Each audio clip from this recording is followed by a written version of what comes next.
While most of us were sleeping last night, the U.S. Senate, for the first time in a long time, woke up.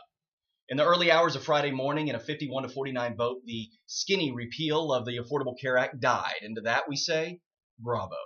Skinny repeal would have been about as effective as the skinny margarita, a tasteless, watered-down version of the original that provides no value or substance.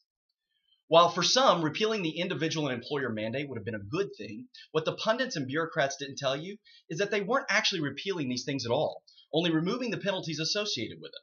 Under budgetary reconciliation, they can't actually remove the meat of these parts of the ACA, only change them until a future Congress comes back and reinstates them.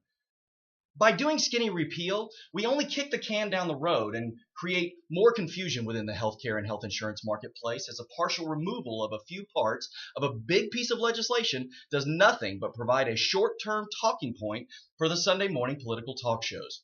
Republicans looking to pass skinny repeal were short-sighted in their attempt to find victory, as they would have likely looked up in 6 months to a year from now, only to find that they had actually made a bad system worse. I appreciate what John McCain said from the floor of the Senate earlier this week, in that we must all come together and slow down to solve this enormous problem. We should have hearings and get insights and opinions from all parties involved in the healthcare system.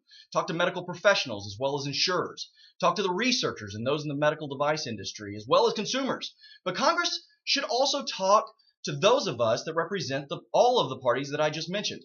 The consultant community has been largely kept out of the discussion on healthcare for too long. There are many of us that represent and have understanding of all factions of the healthcare system, and it's time we take our seat at the table.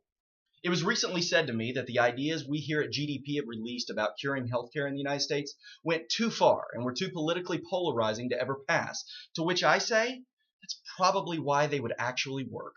It's time for the legislators to slow down, do more listening than talking, and come together to solve this enormous problem of healthcare in the United States.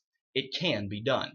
And those are my thoughts for today, July 28, 2017, a day that never will be lived again, but for some may never be forgotten.